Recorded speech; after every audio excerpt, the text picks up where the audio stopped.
and to Henrik. Please take the stage. Thank you, Anne.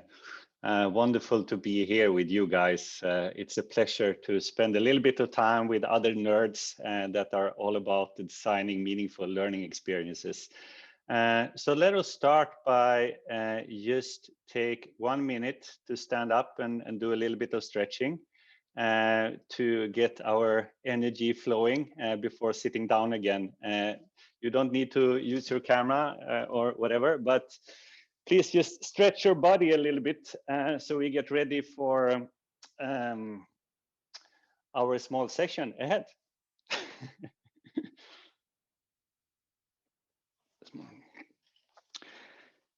Yeah, one of the things that I found that I do a lot these days is to sit down.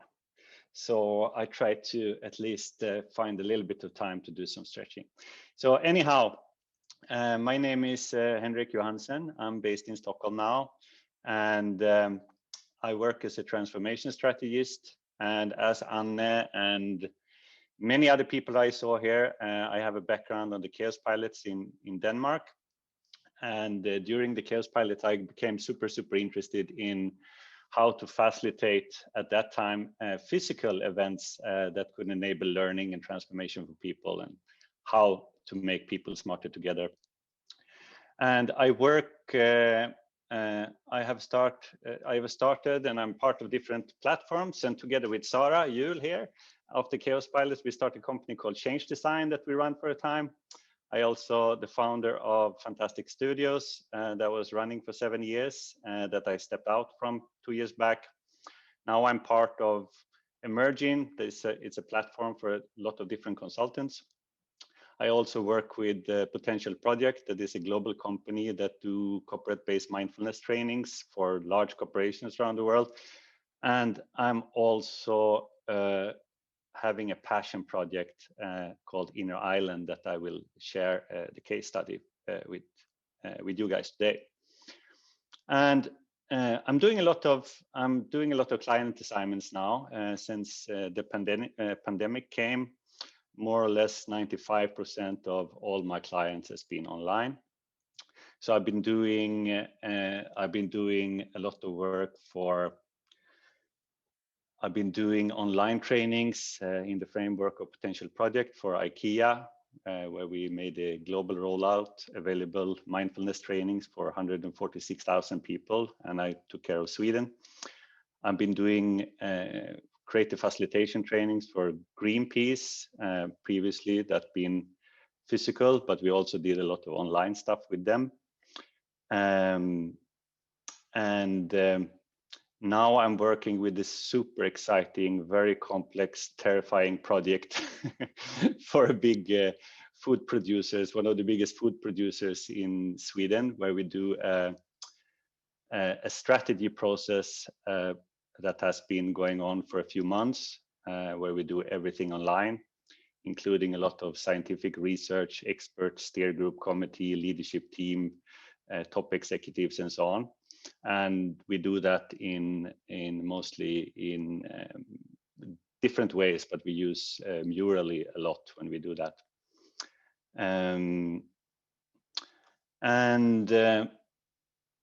I think what happened to me here was very interesting, because in February, when the pandemic hit, as I said, most of my assignment that was physical really got canceled. And that was a really a great opportunity for me to actually focus on turning one of the concepts that I really love, Inner Island, into an online concept. So I've been working with that a little bit, and we have done some 6 weeks programs that we're now running the second iteration of, and so on. But before we move on, I think, Anne, maybe you can help me to curate some questions. And if you can kind of take care of the chat and so on. Yeah. But I think maybe if we can just sharpen our brains a little bit and just do a short reflection in silence for 1 minute and write down what I'm interested in learning about engaging learning experiences online. And we can write that in the chat, and then we can kind of keep these questions for the Q&A afterwards.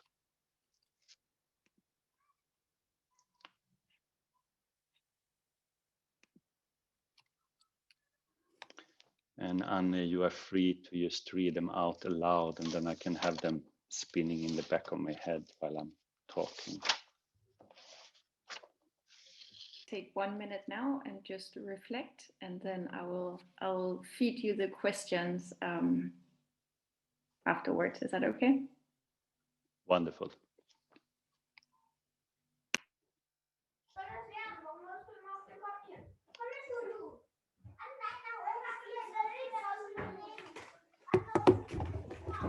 I think somebody potentially should unmute or mute themselves. We have some beautiful kids in the back now. Sorry. No worries.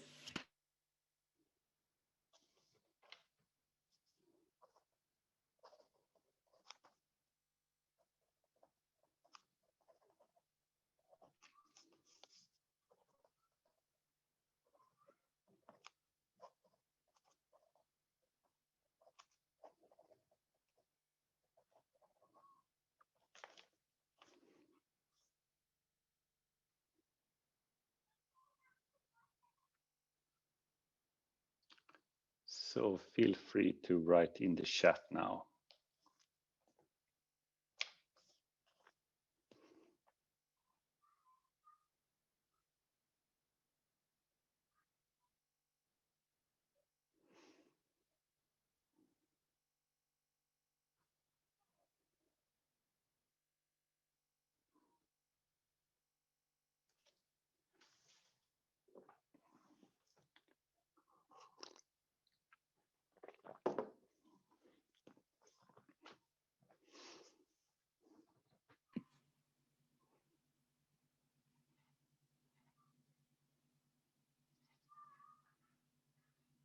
So Henrik, maybe starting off with a question from Karen.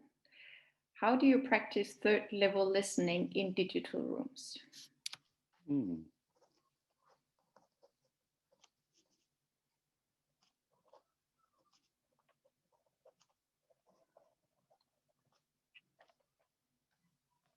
Then there's from Susanna, how to scale without losing the human element, and how to really foster embodiment in digital space. From Mara, how do the participants feel heard? From Sarah, embodiment of learning in an online space. That's a topic. How to include all abilities. Knut Erik, scaling is what I'm thinking about as well. How to engage and how to measure learning with a large number of participants. From Angelina, how can we create the sense of safety that people can build the true connection and move towards their destination or desired outcome? So I'm going to leave it there for now. That's a lot of different questions to take in. So maybe you start.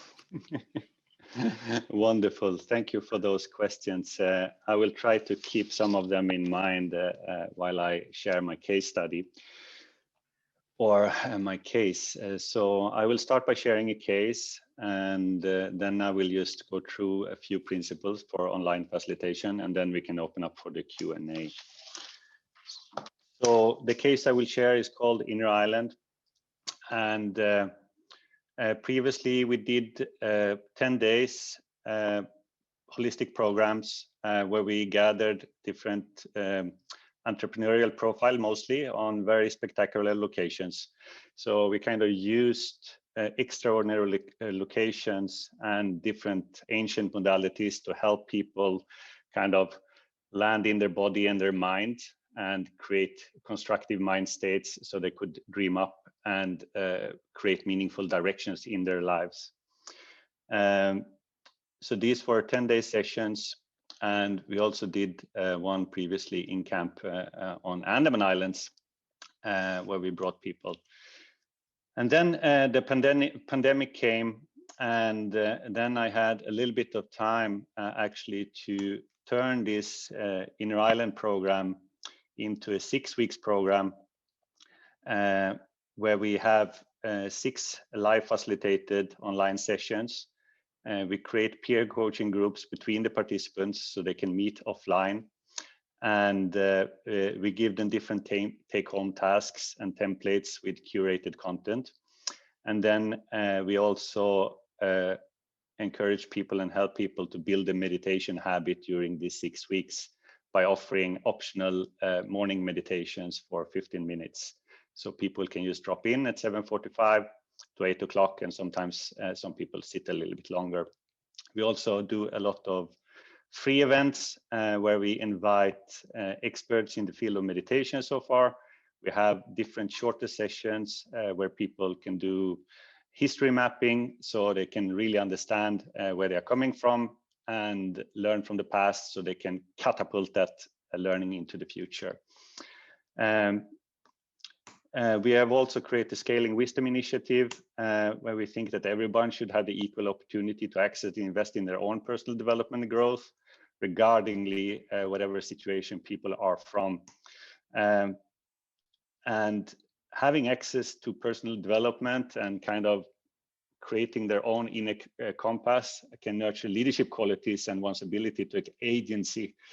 And we really truly believe that this type of abilities is not only good for the person, but as a society as a whole.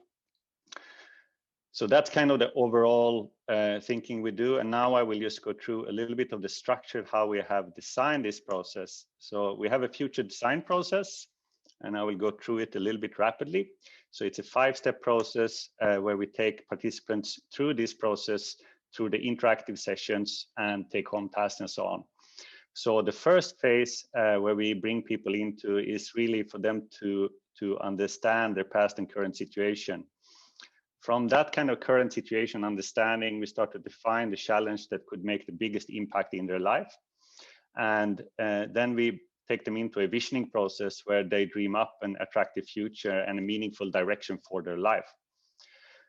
When they have that kind of direction, we help them in the design phase of designing approaches for how they can reach those dreams. And the last phase is about dedication, where they really make a commitment to the transformation that they want to embark on. We have designed the Inner Island on a few different pillars. That is some of the absolutely core fundamental stuff that we have. So what we do is really create a safe space where people can be vulnerable. Most people that come into Inner Island might be a little bit lost, or they have a need to create a clarity of direction. And many of these people would like to kind of look what the next chapter in their life can look like. It can be both career-wise and it can be personal stuff that they work with. And for that, we really think it's extremely important to create that safe space where people can elaborate on different ideas and thoughts and stuff where they are not completely clear about what that could be. So they can show stuff from themselves that it's not really when they don't have all the answers. We do the community support. So we are hosting something and we really try to design ourselves out of the process as much as possible. And we really engage the community to support themselves. And we do that in a number of different ways. We call them peer coaching group or different groups that have meetings with each other between the sessions, where they help each other to get perspective on the challenges and the tasks that they're doing. And then, of course, we have the future design process that will kind of spearhead people into the future and the direction they would like to have. Then we also use mindfulness.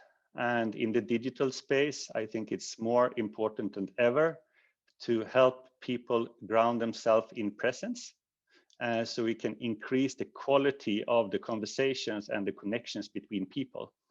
So I think you are pretty aware of it, but our attention span these days and the attention deficit traits has skyrocketed the last few years. So people don't really have the ability to stay focused for a long time. So we try to integrate it in the sessions and so on. And I was thinking to do a short session with you, but I see we are running a little bit late in time, so I will just move forward. But just a quote on that, on the meditation part, this is from Tim Ferriss. He's running a big podcast. He's from the US, and he's doing a lot of interviews with world-class performers. And this is something he said. More than 80% of the world-class performers I've interviewed has some form of daily meditation practice or mindfulness practice. Both can be thought of as cultivating a present state awareness that help you to be non-reactive. It's a meta skills that improve everything else. So in the inner island concept, we really try to find ways so people can build this type of meditation habit. Okay, so let me go through some principles for online facilitation that I brought together earlier today.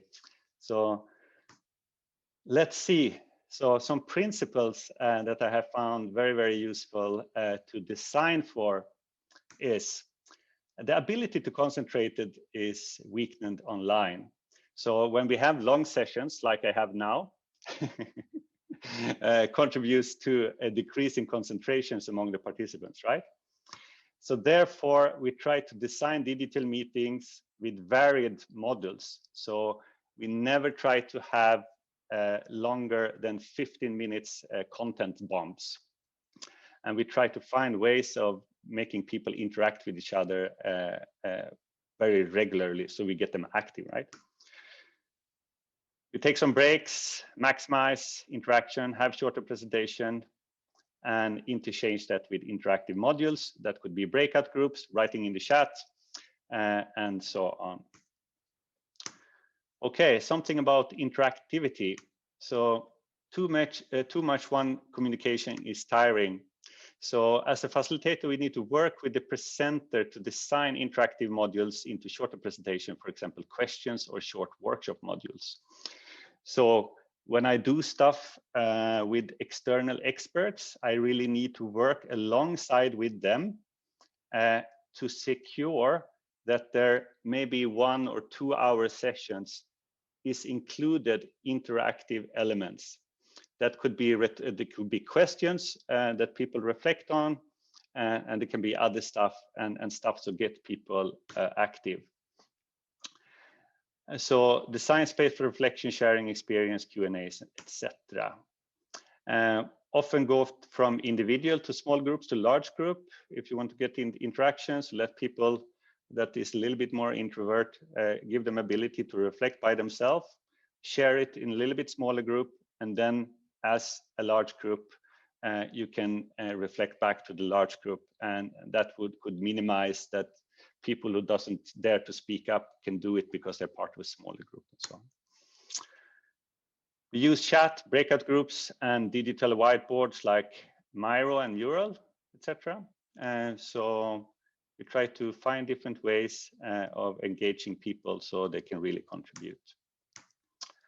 And then we have all these things about emotional contact. So how the do we get emotional contact in a digital space? So really trying to give the participants the opportunity to share ideas, feelings, and opinions to activate and create a sense of closeness that bridges the distance. So there's something about finding interesting questions that allow people in a way to share something about themselves. So check-in or modules that is more about sharing than performing is a great way to strengthen connections.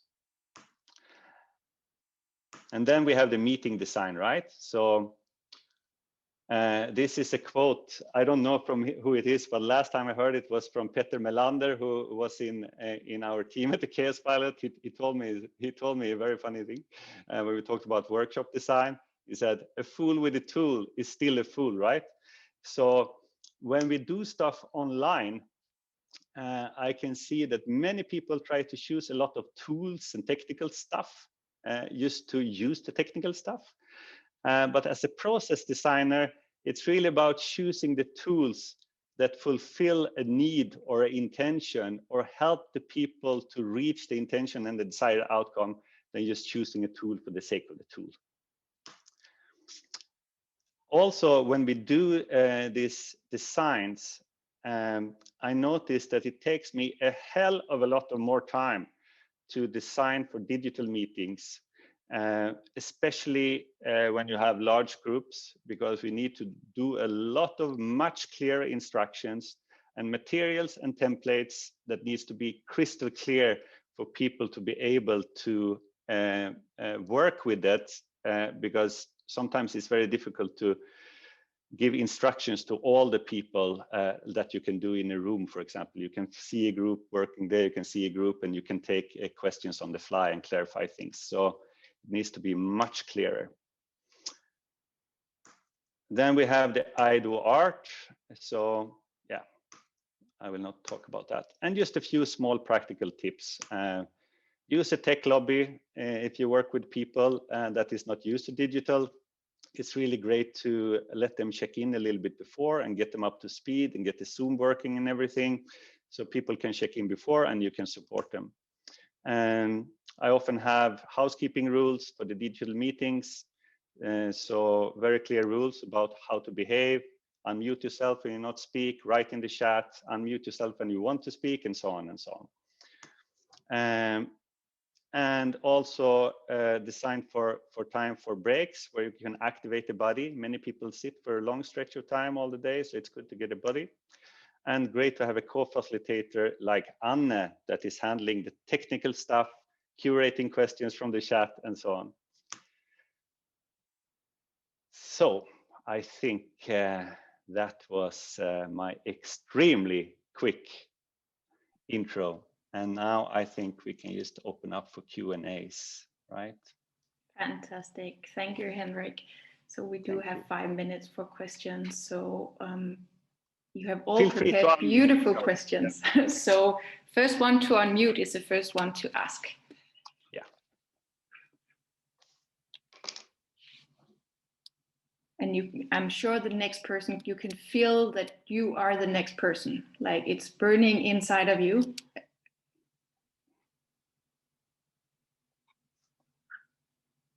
Not, I'm going to call people from the chat. Sophia von Bonin, you have a question.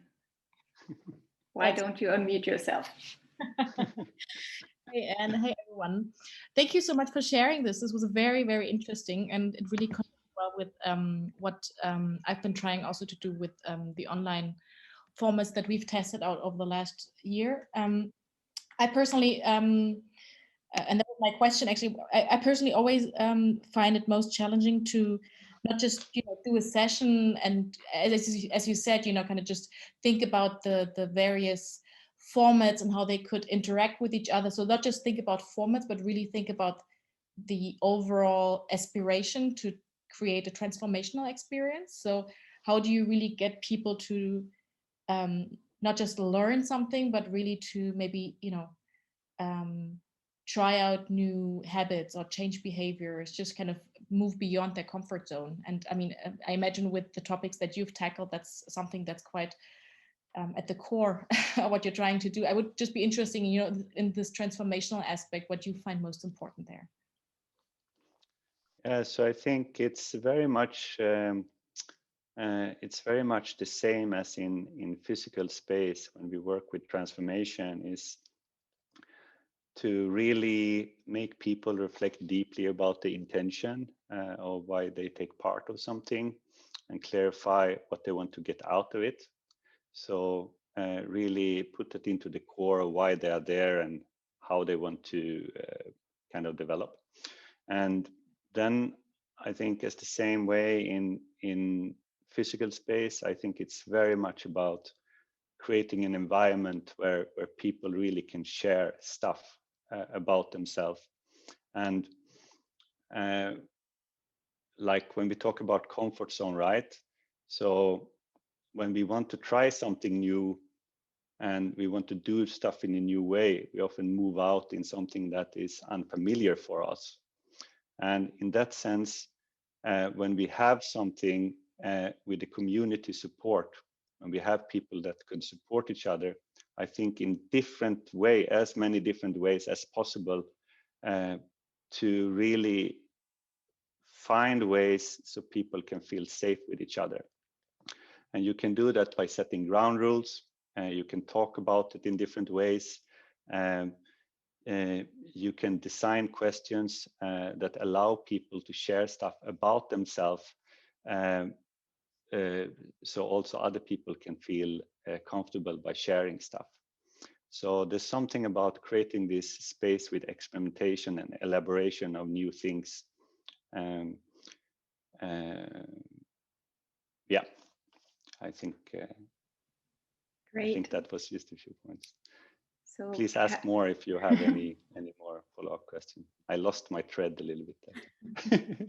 Do you have a follow-up question, Sophia? No, it's fine. I think, I mean, I could follow up a lot, but I think that was already quite helpful. Thank you so much. Okay, thank you. Great. Thank you for the question. We have two more in a row here. First, we'll take a question from Karen, and then we'll go to Susanne, and then I think we're unfortunately out of time, but everyone will be connected afterwards. So don't worry if you have an important question. I'm sure you can reach out to Henrik directly. So Karen, please take the stage and ask your question. All right. Hi, Henrik. Hey. Hi. My challenge is that I'm designing these communities and networks with quite large quantities. And very hard. It's designing a workshop for 50 people we can do that digitally. I have 900 people now that I actually need to not go into a presenter mode and just feed them information. I would like to get the conversation going. This is tech, and it's predominantly men. So these 900 women are the minority. So creating the safe space and so on, it takes a lot longer time. So what are your go-to first things when designing for such a vast and huge crowd and not going into presenter mode? That's my question. Yeah, so maybe a good way would be to find some good check-in questions and split them out into smaller groups and let them share with each other. So try to break up the big crowd into smaller crowds and then come back. So do that kind of have big group, smaller groups, mid-sized groups. So go from individual, right? So people can think about this question individually, split them out maybe in groups of 2, 3, 4, 5 people. And then when you have some content that you want to, or you have something in the big group, you go back to the big group. And maybe then also, if you want people to check out with each other, you can make smaller checkout circles, like of 10 people, for example, so they get a sense of connection. And then if you are doing it over a long stretch of time, I would highly advise you then also to cluster these people into different groups, because it will be impossible for all 900 of them and keep track on who you connect them with. So maybe cluster them into groups of 20 or 30 people, and then see, so if you have many sessions, so you connect these people with each other as much as possible, so they get many contact points with each other within that small cluster. Yeah, that's really good. Yeah, I think. I'm going to call it offline. Yeah, and also you are free, if you like, you know, just put your email or whatever in the chat if you like to, you know, get in touch, and I can or if you're interested in some free sessions that we do, you can just put it there, and we can loop back and keep contact in that way. I don't know, Anne, do I have any more time, or is this it? I think we take one super fast pointed question from Susanne, and then we move on to the next one. I try to be super quick. So I also work with digital facilitation. Lots of things that you shared are pretty familiar to me. And I find that it's very difficult for myself to keep up my energy. So I feel digital facilitation is really draining me much more than in person. I try to really work with digital charisma. So, you know, bringing like the extra nudge to kind of go through the screen, but how to... So I think in Scandinavia, we have a cure for that. It's called coffee. No, I was kidding. No, I try to, I just try to move my body in between. So sometimes when people are out in the breakout sessions and I'm all alone, I do some push-ups, I do some sun salutations, I jump, I play music and stuff like that. So it's a way to, you know, I feel it's extremely challenging to keep up the energy level, long days sitting in front of the screen. And if I cannot do it by myself, I try to include the participants, right? So also find some digital energizers that could be done if that's a crowd that's suitable for, of course. But for example, I have one client now. She's the head of sustainability, and she put a timer every time we are meeting on 30 minutes. And after 30 minutes, we do squats. And I think that is a really good way. So if we can establish these kind of different ways of having these methods together with different method for different crowds, right? This is a very serious business. We do squats and people like it. Right, and so all of your legs are now like this. Yeah, exactly. Yeah, I've never been stronger. Yeah. So it's a way to also build the culture that you want to build, right?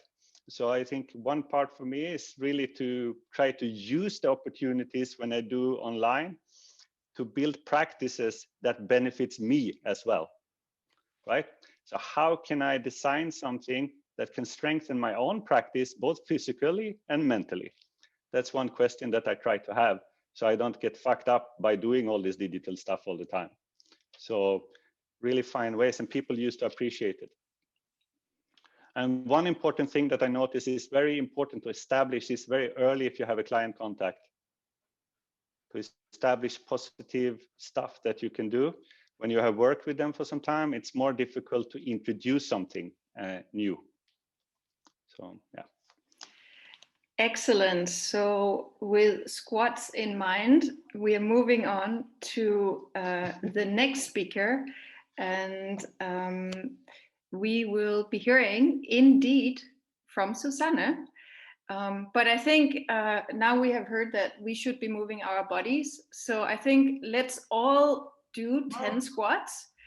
You can choose to turn off your camera if you don't feel comfortable, but everyone, before Susanne takes the stage, we do 10 squats and we build our COVID body to be beautiful.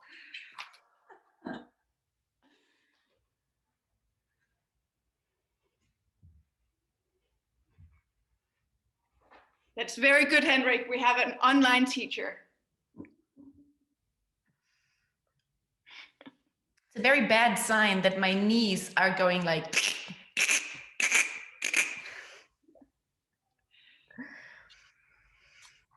All so, right. Hello, everybody. Okay. Maybe like a quick check-in. How are you feeling? Yes? I saw like many cameras going off, so I'm wondering, is everybody still here? And now that we talked about the Zoom fatigue, maybe I'm not the only one feeling it. So I didn't bring a presentation. I brought a couple of talking points. I'm going to introduce myself, and I brought a click dummy because currently I'm building a digital learning product with my team. So I'm Susanne. Anne introduced me already. I'm part of Ignore Gravity, which is a strategic agency focused on leadership, innovation, and culture change. And I'm the learning and tech expert at Grace, which is a female accelerator. So we are helping females to found their own company, which has been until now a summer program of 3 weeks where women can apply from the DACH region. So at the moment it's German speaking, and within a 3-week period, we accelerate their founding idea. So this is really for early phase female founders. I come from theater. So as a Jewish German female, I was always interested in the question, how can we create participation and how can we really up-level marginalized identity and voices? And this is always, like, now looking back, I didn't plan it, but now looking back onto my life, this is like the reoccurring theme that's like running through all of the different pit stops I was doing in my life. And in theater, I really learned that I'm very much in love with the place where people come together and play. And I feel this is also something that is true for the startup scene, to really explore and find out and experiment and go new ways. So now with Grace running in the 3rd year, this year for the 4th time, and we really felt 20 females per year, this is not enough. Like we really, like I'm here for the impact. So to empower 20 females per year is like not satisfactory for me. And we were starting to think about how to scale this program. And at the same time, we were wondering why there are so few females in the founder space, right? Because it's really just, I don't know, it's 15% or something like this.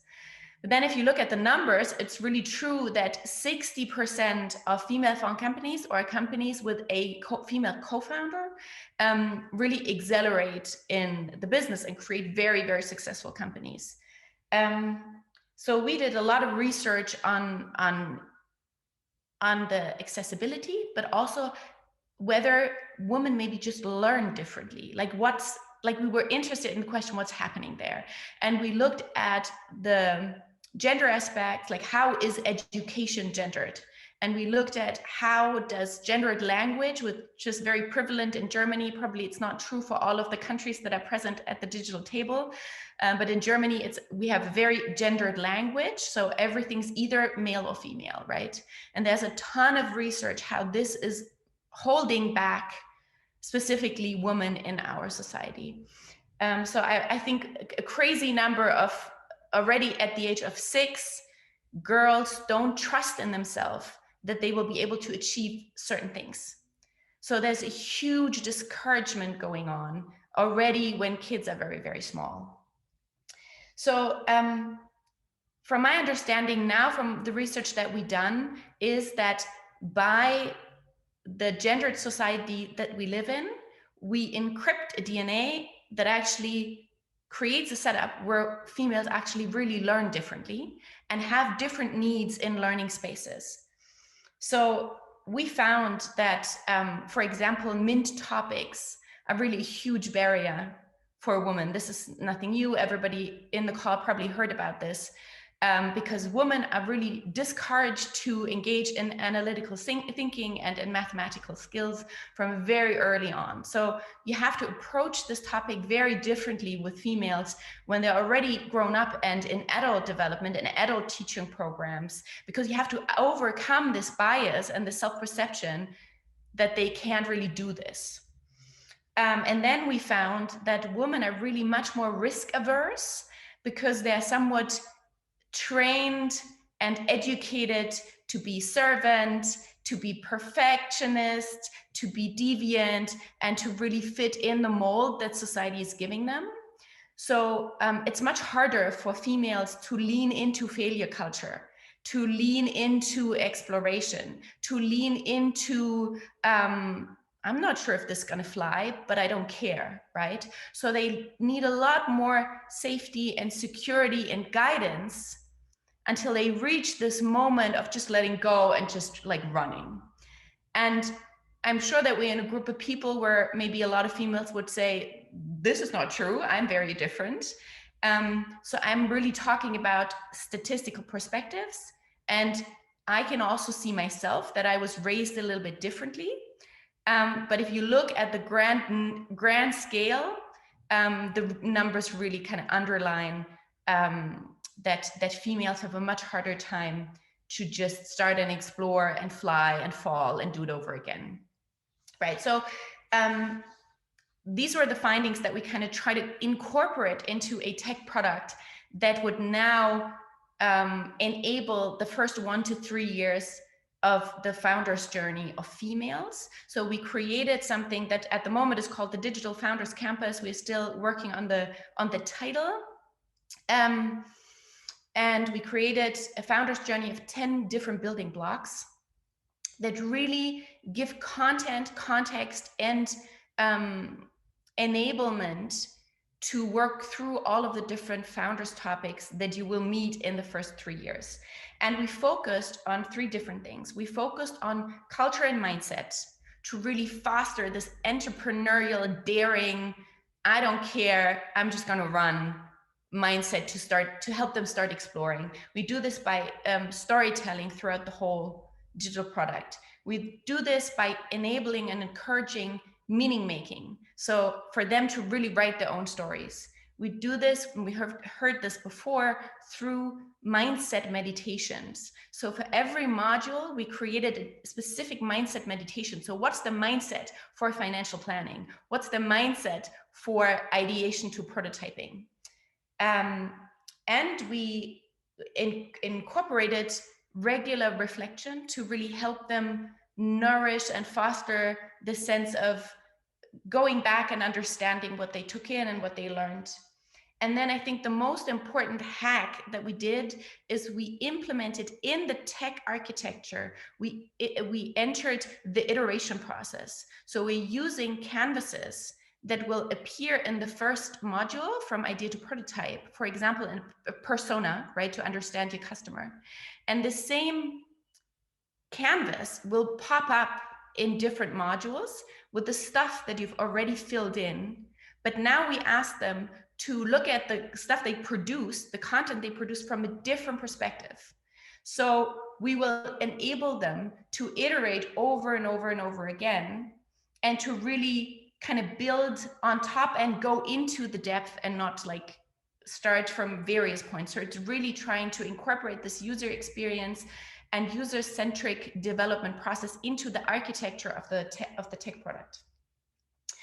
Then the second thing we're trying to create is we're trying to create safety, security, and guidance. So this whole process is like highly guided. You have a very thorough understanding of what boxes you have to check on your founder's journey with like very high quality content that is not just another Medium article, right? Like it's really the in-depth experience of a founder's process. And this can feel challenging if you go into the tool because it's so much, but the feedback has been from the females that they said, well, this is what founding a company is about, right? It's not easy. It's not for the faint of heart. Like you really have to like crunch through the different topics. And then the third kind of topic that we're trying to tackle is the community. So really creating the girls club that is countering the boys club. Like, where's my network? We're trying to create masterminds similar to the first input maybe that we heard, where the little communities really create autonomous self-driven learning and accountability with each other, and really guiding them, helping them with a structure to kind of walk through the founder's journey in a shared experience. And to give you an understanding of what I've now just kind of thrown at you, I'm gonna share my screen and maybe show you a little bit of the click dummy so you see what I'm talking about. So quick question, can you see? Amazing. So, right, so this is the dashboard of the Founders Campus, and you can see already it's not really done yet, some wording still missing. If you would click on the next, you see like a 90-minute 90 seconds video of how this application works. And then in the good to know, we will push content tailored to their individual interests and needs, which we have asked in the onboarding. And then we will have two different ways to approach the learning process. One is, we said we want to talk and approach women who've been in this already for a while and who just want to start working. So we have the Build Your Venture area where they can immediately go to interactive canvases that really enable the production of their own stuff, like really just have them start acting immediately. And then we offer for the females and women who need a little bit more guidance, a thorough understanding of, so this is the Grace Founders Journey.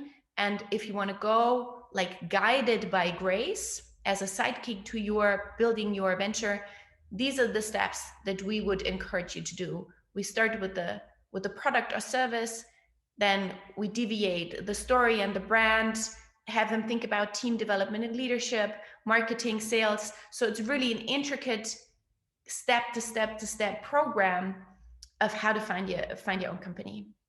And then not all of these buttons here work because we're still in the click dummy, but if you would click on this, you land on a sort of summary page. So all of the modules have like a summary page where you have a quick overview. This is what's happening in the chapter. And these are the steps, and the steps are always the same per learning journey. We always start with explore, get ready, and build. And because we want to enable agile project management and agile working structures, we already give them the objective and key results that we expect them to strive towards in the learning module. And we give them a little checklist of what they have to do as tasks in order to reach the goals that we kind of set here. And the whole tool is able to be synchronized with their calendar, so they can put in milestones, they can put in due dates for the tasks, they can put in learning sessions, just blocking maybe 2 hours of their time each day to be more productive. And then if you go into a learning journey here, it gives you like a quick insight before I come back for questions. We always have the same kind of steps through each module. We start with like a video that's highly focused on storytelling. So it's me or my colleague from Grace, and we really give like the Grace perspective. What's important about this module? Where do we think you should put your focus on? What is the mindset that you need to embrace in order to tackle the tasks that are waiting? And then you can kind of either click through step by step all of the learning nuggets, or you can look at the content table and just see, right, I want to go to the market pull canvas because I already know what I'm doing. But if you need the guidance and you really want the whole Grace learning experience, you can go step by step. So you click through this, and in the explore section, we have curated content that is trying to inspire the people what to think about when they think about idea to prototype, right? So this could be a case study from IDEO, who are doing amazing work in the idea to prototype area. This could also be a case study of another founder, successful female founder, right? We have Giddy in the cohort of Grace. She's very, very successful. She could be an amazing example for inspiration. And then in the get ready part, we really have the methodologies that the people need in order to produce the right content. So in idea to prototype, this is really about user centricity. This is about design thinking. This is about prototyping. This is about how to ask the right questions in a test scenario, or even the question, what is the right test scenario for my product? And then in the build, we're developing tailor-made, very uniquely interactive canvases that will enable the females to really go into production, because we don't want this to be another e-learning where the content is just kind of puked over the audience and you're so tired and you don't know, and you just lose interest, right? So the last step, and this is always the biggest part of the whole experience, is really to get them going, and for them to produce the stuff that they actually need, right? So we will enable them to really come up with their prototype through a prototype canvas, or really help them co-create a testing scenario that really fits their needs. What's super important about this, of course, we at Ignore Gravity and Grace, we are not experts at all of the different contents that we need here to be like really top-notch quality level. So we brought in different content partners to fill in the different modules for us to really create a unique quality learning experience. And the females have the opportunity, as soon as they finished one module and as soon as they filled out all of the different canvases and produced their content, they have the ability to reach out to a content partner and to get a sparring session on their content, which will create more security because they have expert feedback on what they produced, and kind of get a guidance and not kind of float into space, not really knowing, is this right? Am I hitting the mark? What did I miss? Kind of thing. Yeah, what we always do, maybe as like two last functionalities that I very much love in this, what we always do is we give an input and then we ask a question, because we really want to enable them to pause and to process what they've taken in, and to really forge their own perspective on what they've just taken in, to digest and to really relate it to their own daily life, to their experiences, what makes them curious to learn. And then in every module, we have a guided meditation that is uniquely paying into the mindset that we specifically want to train in that module. Right. Where's the little... So yeah. Susanne, we have 3 very good questions coming up as well. Amazing. We have this little hack also, which I love. So wherever you are in the Digital Founders Campus, you have this little pen. So if you have an idea or inspiration striking you, you can just open the little tab, like the Facebook window. You can type in your thoughts, and then you can choose the category where you kind of want to post the note to. So it is possible that you have an inspirational idea when you're watching the business modeling input that belongs to the idea and prototype area, right? And it's possible to kind of just send it there. So our whole process has been to question, how can we really intersect the different modules?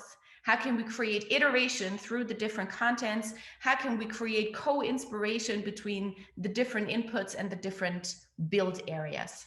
Right, I'm going to stop here now. There's more to explore, but I think I prefer to come back to you.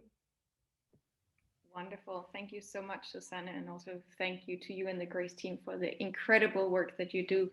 Yeah. So Mara, you had a really good question. I'm very curious also to hear the answer. Yeah, first of all, thank you. For the first time in a very long time, I feel, that was my question to Henrik, sort of heard. Everything you're talking about is everything I've been going through, especially in Germany.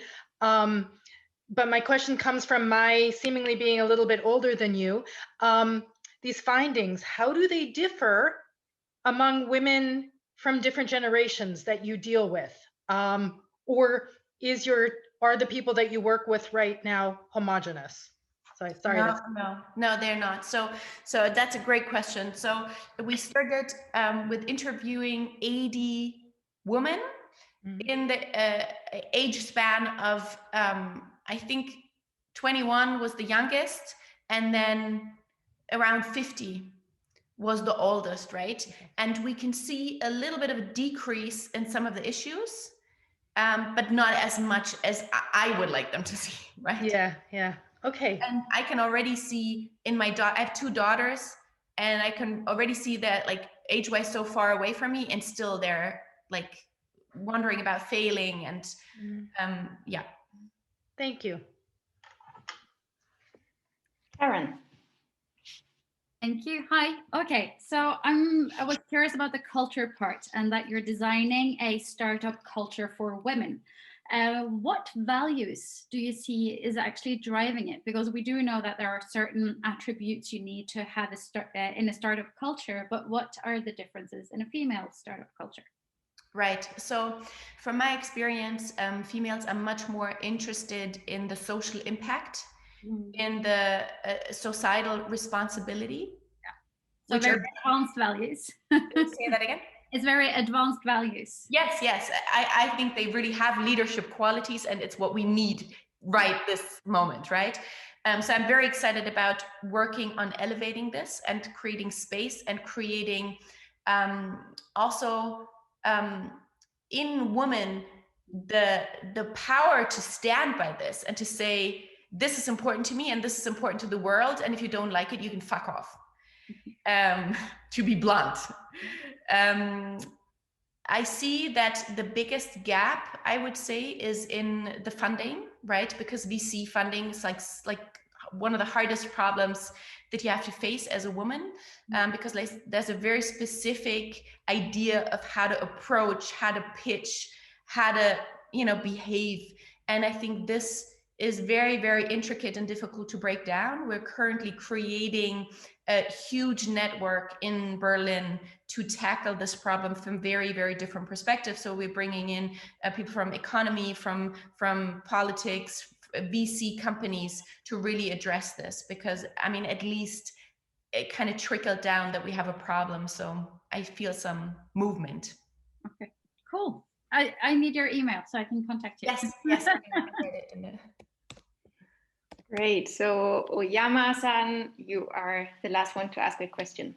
Hello. I'm just wondering what are really implemented in this technical architecture to support the founders. For example, you have modules and maybe tools, and that could be maybe generic. For example, business model canvas would be really established tool, and how would you adjust or what did you enhance or adjust to fit the need or the different learning styles? To fit the different learning styles? Mm-hmm. Right. Or learning style, or how you say communicate or perform.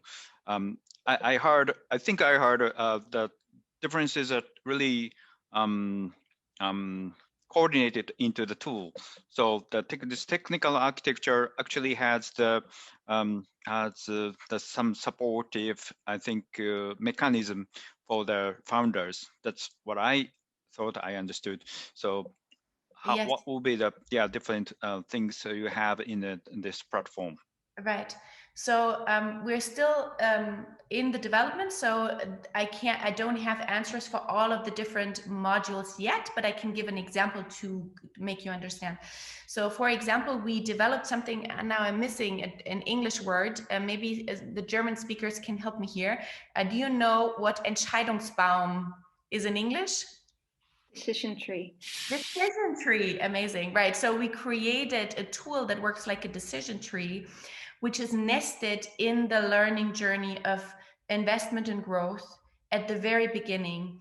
And it will ask questions at the intersection of finance, of culture, of family setup, of family vision, of company vision, to really enable the females to understand very intricately what is the right investment for my company, right? So it's trying to enable certain thought processes, and hence creating empowerment, because I have a choice, because I understand what I'm talking about, because I feel I'm in control of the decision that I have to make. Because oftentimes it's a lack of knowledge and accessibility. It's a vocabulary that I, as a woman, don't know. So I'm in front of these finance modules and I just feel like I can't move, right? I feel out of control because I don't understand it. So it's a lot about this, really breaking it down, making it accessible, putting it in context of your life, also about your culture, right? And this is a good example, I guess, of how we kind of broke it down. But then things like the business model canvas or the lean canvas appear as they are, unchanged in the tool, but the way we kind of lead up to it and the way we support how they have to use it is maybe a little bit different. Excellent. Thank you so much, Susanne, for all these insights. There was a lot of response in the chat as well. You have already put your email address, and I put the link to Grace in there as well. So everyone feel free to reach out. So if you want to also find me on LinkedIn, this is the name. Fantastic. Super. I love this kind of networking. We do get smarter together, and if we can make business together, all the better. So thank you very much, Susanne.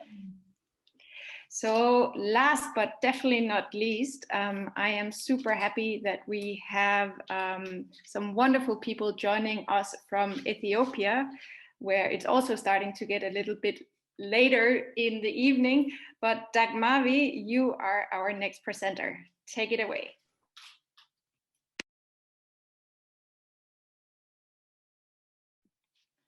We cannot hear you. Oh, can you hear me? Yes, now we can. Hello, everyone. My name is Dagem. Greetings from Addis Ababa, Ethiopia. I think like I'm the only one from Africa, if I'm not mistaken, right? Or is there anyone from South Africa? Like we actually don't consider South Africa to be in Africa. As far as I could see, you are our African ambassador this evening. So good evening. My name is Dagem. I'm here representing a game thinking company established in Ethiopia, and we've been working on the field of game thinking, and we call it experience design or learning experience design. We actually use terms that interchangeably, but like we call it game thinking, and we've been working on the field for the past 5 years. Before I don't moving on, if there is any structure to how I need to present, there's no structure. You make up the structure to fit what you need to tell. But you have 15 minutes-ish, and everyone else feel free to put your questions in and then in the chat, and then we take it in the end. Nice. So maybe like I'll start by introducing what we do and who we are. Like we have like this boring presentation we always have. So I'll try to bring it on. Am I allowed to share my screen? You most certainly are. Okay. Well, it depends what you're going to show, but if it's a presentation I saw, it's definitely okay. Okay.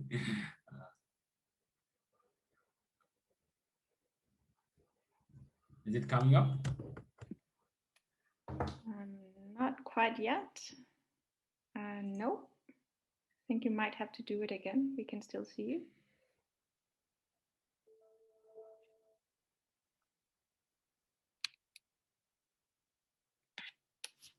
We still cannot see it.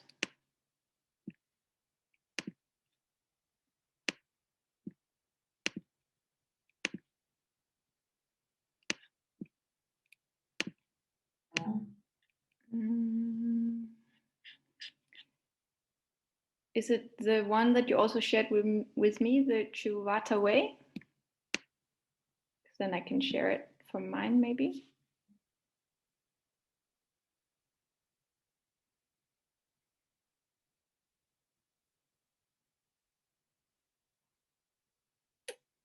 Dagen, can you hear me?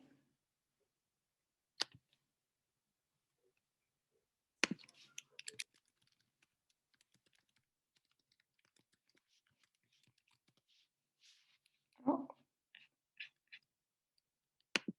Dagen, I think we might have lost connection.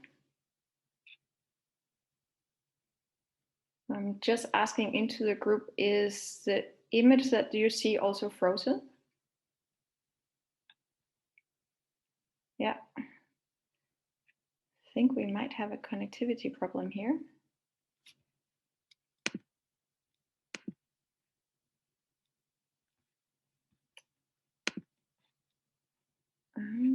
So I think maybe as we wait and hopefully get a better link, Susanne, are you still here? because maybe then we can take one more question while we're trying to reconnect. Does anyone have one more question from Susanne? For Susanne, sorry. I think Edda, you had one question as far as I can see in the chat.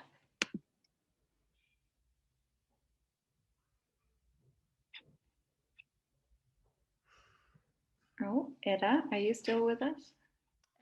Ulrike says she has one too.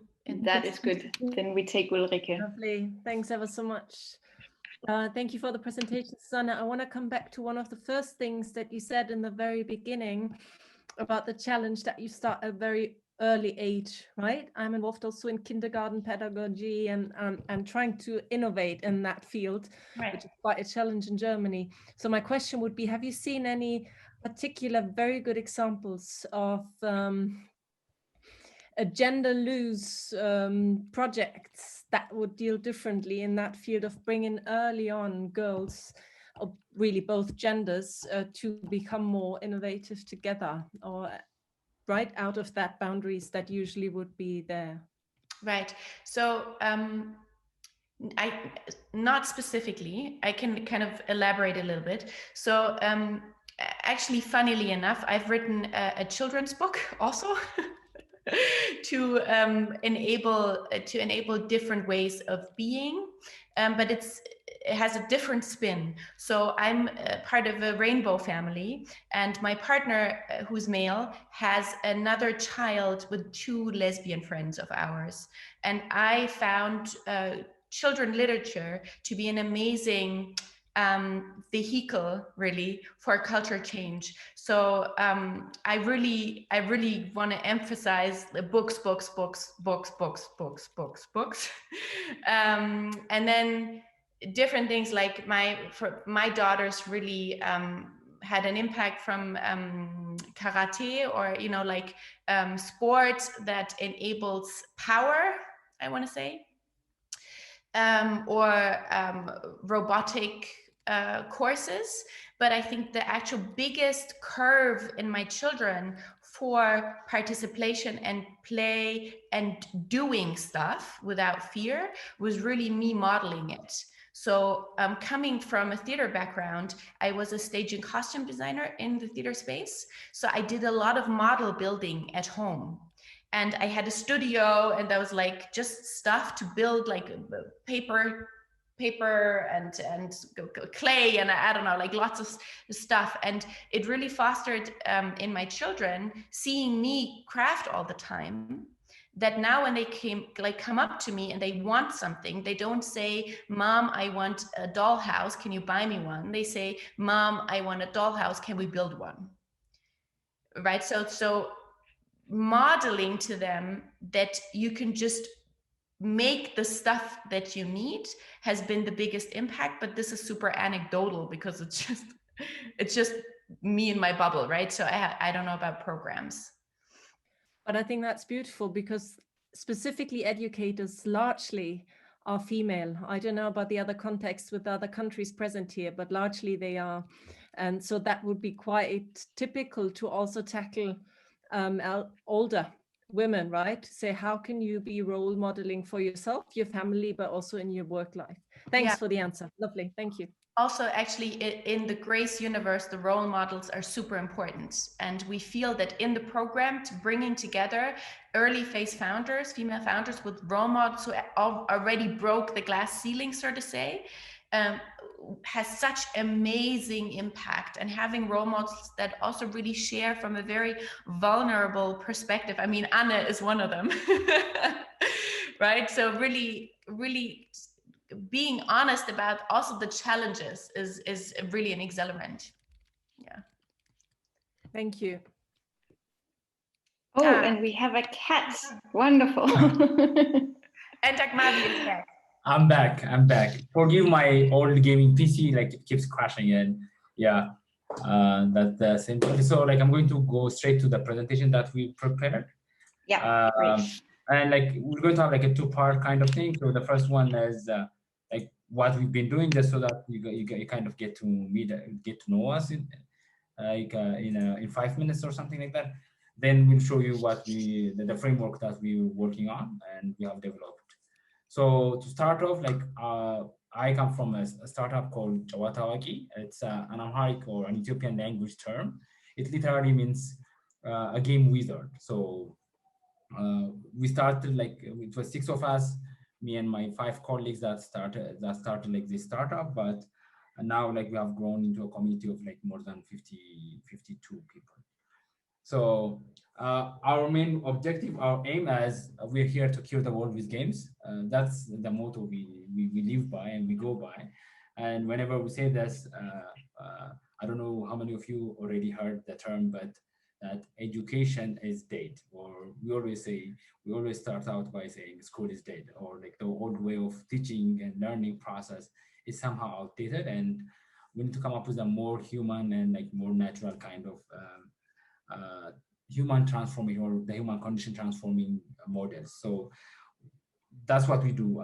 We work on the human level, even though I'm for example, and most of my friends are from a tech background, but after like a decade long of working on the tech field and making softwares that never work, one thing we found out was actually the problem was never with the softwares, but actually the problems were with the human condition and the way we were actually learning and experiencing things. So we decided, okay, let's start working on the human mind, and the best tool to use for transforming the human mind is, yes, you can guess it, it's games. So we use games. We call it game thinking. It's kind of a new, up and coming kind of trendy word, but we have our own definitions of it. So whenever we talk about game thinking, it's we believe that game design or playfulness or interactivity is human nature. Everyone loves to have fun. Our minds enjoy this safety challenge that we always get from games, and it's the most natural and the most comfortable state of mind that we'll be in whenever we're playing games, or whenever, like, excuse me, when I use the term game, I'm not talking about digital games or video games. Whenever I use the term game, I'm talking about any playful activity. It could be dating, it could be going out for a walk if it makes you happy and enjoyable. It could be also like playing actual games, board games, it doesn't matter. But whatever you do playfully, or whatever you do without the sense that you lose track of time and space, that's what we call games and playfulness. So we've been working on it. Like game thinking, it's a combination of 4 big structures. We call it a meta framework. So you were talking about user-centered design. We'll come to we have the game design element, design thinking element, and agile process, but we don't use them as they are. Like we take out the only elements that are useful for us, and we keep the remaining parts. I know like that could be considered as plagiarism, but that's how actually we do it. The only thing that makes sense in our context, we do them. So we use whenever we're talking about game thinking, we're talking about experience design. This is whenever we start designing anything, starting by thinking about the experience. It could be like, why don't we make the people cry, or why don't we make them laugh, or why don't we make them angry? So whenever we start from experience, we call it experience design. I think most of you are already familiar with gamification. It's actually implementing game elements in non-game context. We do a lot of educational games or serious games. For example, we have done, the recent one is we've made a serious game to create awareness on gender-based violence in college. And we do simulation systems. These simulation systems usually are, for us, like we work on 4 pillars, like the health sector, the agriculture sector, and the education sector. And like we've been working on simulation system on the agriculture sector as well. And like last but not least is with entertaining games. It's just to keep people's mind into it. So we divide the whole scene into 2. Like we have like this, what we call the games for change dimension, and we have this games for business dimension. And the way we actually work, as I think this is the most important thing in my presentation. We call it ecosystem building. So we don't try to solve all the problems alone, but what we're trying to do is like we're trying to create this collective start. Like we are establishing a collective startup. We call it the game thinking supply chain. So from the production up to the consumers. We have set out like this stakeholders. So whenever we have a gap, we train people, and we bring them on board, and we make them fill the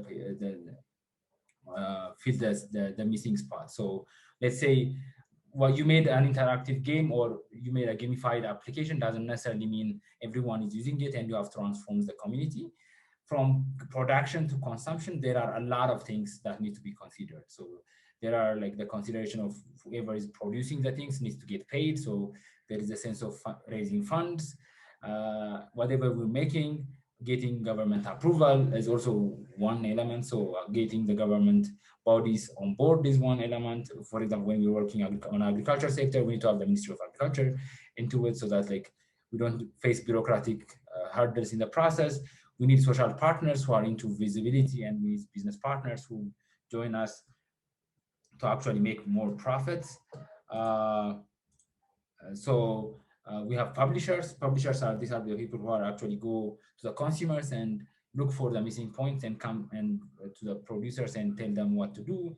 We have retailers to get these products to the consumers. And finally, the most key critical point, what we call a community engagement or event organizing. So every time we do something, we do it big and we create this commotion around it so that a lot of people get on board. And with this, we create a bunch of communities.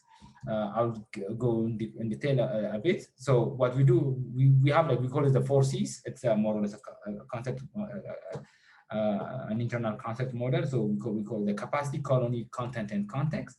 So the first C stands for capacity. So what we do is like we run a series of workshops on various types of like fields, and we introduce. We don't make it field specific. We make it as open as possible so that people from different interdisciplinary come and join us. Then after we build this, we give them training and we highlight them on what we're trying to do. Then we form a colony. So a colony is a group of communities. So for example, we have a community of gamers. We have a community of visual artists. We have a community of designers. We have a community of so games for change activists. So we kind of mobilize these communities, and since a community by itself doesn't survive or is not sustainable, we bring these communities together and we create a colony, what we call a colony. And at the end of the day, whatever colony we're creating, the most important thing is to produce a context-based content. So for example, just to see the image, I like to show you within the image. So one thing we do is that we work with street kids. There are around 60,000 street kids living in Addis. And the way like most companies, or like the way even the government try to approach this, what they call this problem, which we don't consider as problem, as by trying to find a job for these street kids, or by actually taking them into a training camp, training them on fields that they don't understand, and trying to actually force them to get out of the street. The way we do it, it's a bit different. We start by saying, actually living on the street is not a bad thing.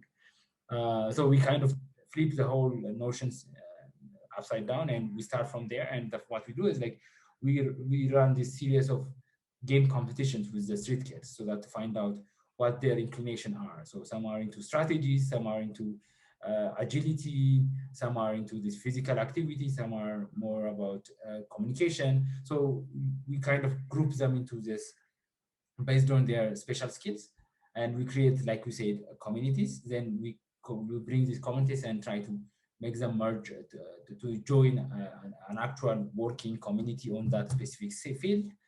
Then it's not actually we helping the street kids, but actually it's we working with street kids to tackle other problems of the society. So in this case, we see eye to eye, and that's why, as a matter of fact, we chose games as well, because when we're running street games, an ordinary gentleman will come and play with a street kid, and in the moment of play, they don't see us one another as a street kid and then a businessman, but they see one another as two people playing, and one has to win, and who's going to win. So we kind of use games to cut these social fibers or social barriers that the society puts to demarcate one part of the community from the other part of the community. And we usually use games like that's why, or even we use games for icebreakers, because it kind of destroys this invisible wall that our egos build around us. So we use games everywhere to actually do that.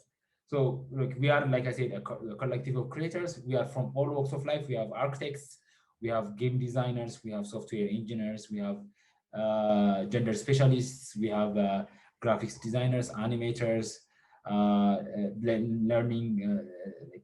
learning experts, game thinking experts, and we are a group of things. And we always say our approach is always we focus on moments and creating an aha moment. So we believe learning actually happens when someone says aha. So if you kind of deconstruct this aha moment, an aha moment actually is a declaration that someone has acquired a new information. So when I'm telling you something, and if you have like an aha moment, it means it's actually a visible feedback system that shows you have learned something. So we always say we design ahas, ohs, or oh my god, like, so this emotional reactions, and every time like we call them atomic experiences. So any kind of experience we design, we break it down to the basics and we find the aha moment in it. So but this actually needs to be fed into a community, so that a community kind of takes it and carries it and spreads it. So we have one publisher company that we have established with a collective of all this more than 11 startups that we have, and it's called Fuyegala. It's kind of like, it's an Amharic term, but it actually means dandelion. So what we want to do is like, we want to train one person that trains another person that trains another person, and we create this chain reaction. And by the time, like after a year, we don't even know where that starting point has actually ended. And we run this until there is a critical mass that's formed to carry this particular endeavor. So we don't fix ourselves in a particular spot, we continuously move around. So that just to give you like, for example, what we do is like we give trainings, we collect people and we give trainings. And the trainings are really out of, like, we call it out of the box, because out of the box is also like it has become inside the box, right? So we run these crazy workshops where we talk about extremely unexpected topics, and people make jokes. We design them based on the attendees. So we collect attendees information, and we kind of categorize them based on their specialty, and we combine and we kind of create this dynamic kind of workshops.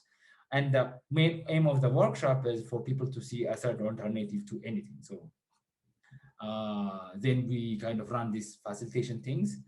I'm just going to go through it so that like you can get a high glance of what we do. And we run these jam sessions. As a matter of fact, currently we are running a jam session. A jam session is where people come together from all walks of discipline and they kind of create something. And we don't care what they're creating. Actually, why we organize the jams is so that we can create this context-based community formation. So people will find like-minded people and they'll start discussing, and they might come up with a new game or a new games for social change activity and stuff like that. And we run events. This is like playful events. We have, this is also done for community building, and we run projects. So this is one of the street projects like I was telling you about. And as you can see, like you see street kids playing with normal people, but you can't actually identify which one is a street kid and which one is not a street kid. And this is like what we call the onboarding process. We have different like game-inspired projects to tackle a different specific pillar of our society. So we have a public safety project going on education. We have a social engagement project. We have also a project on the health sector. And what we're trying to do is like to give meaning for people who don't have meaning. For them, just to highlight the health sector demo, we call it the Enadam initiative. And what we try to do is, usually a doctor's life is really boring. So what we go with, what we do is like we go there and say, okay, how can we make it fun for the doctor? So we design an experience, and we give it to the doctors, and through the interactive experience, the doctors get to learn to find this aha moment, like I said before. Okay, I can do this, and I can count the amount of people I've healed until now. I can have a progress bar. I can track my progress. So this aha moment we want to create for whoever kind of doesn't like their day-to-day jobs. We have a bunch of projects. I can't go through all of them, but just to highlight maybe our recent bigger project is what we call the Inter-Africa Initiative. What we did is we did similar workshops in these 15 African countries. And just to give you a context about this project, for whoever been in Africa, Africa is really known for its obsession with its past, whether it's colonial past or it's like this great past before the colonial times. So usually you come to an African continent and everyone is telling you a story.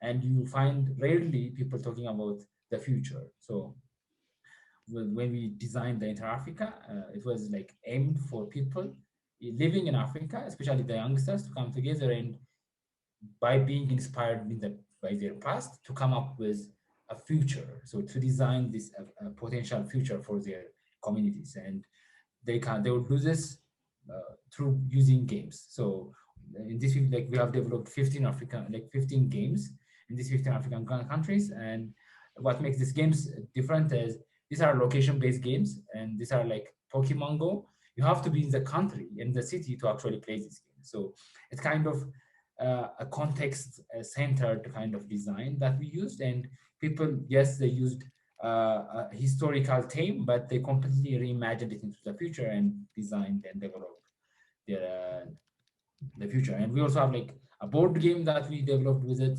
and we made this board game because of the question that, okay, how would an European think of living in Africa? So we kind of took this concept of being an African or living in Africa, and we made a board game, and we claim that if we play this board game, you will understand what a typical or how a typical African lives on a daily basis. So it's trying to capture this African element. Yes, we know the Europeans have the chase, the Asians have their go, and like we're trying to reinvent the African game that kind of speaks of Africa in a way. So this is like the team from the 15 African countries that we have mobilized. This is like the introduction about who we are, and we always say like think outside of the board because the box is already outdated. Thank you very much, Dagim. Think outside the ball definitely do sound a lot more fun than in the box. So we are running, you were very precise, it is point on 6 o'clock here, I guess 8 o'clock in Addis. Is there any burning questions from the chat or people who would like to make a comment? Then this is your time right now. I think people are slowly moving on. I think it's getting to dinner time here in Europe. All right, so I don't see any questions so far in the chat. Just people saying brilliant presentation. I can only echo that you are doing amazing work in Addis, and it's a great joy to be working with you. So I'm looking forward to what is coming next. To everyone who's been joining, thank you very much for being here, for the good questions. This is the first time that we're doing it. It is an iterative process, so we get better with feedback. So if you have suggestions of how we can improve, or who could potentially be the next speaker, please do feel free to reach out to me either through the MeetUp or LinkedIn or my email, whatever you feel most comfortable with. Thank you everyone for joining tonight. Sweet dreams, bon appetit, and everyone stay safe and healthy throughout Corona.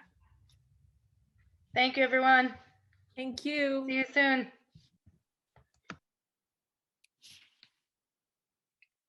Thank you. Bye-bye.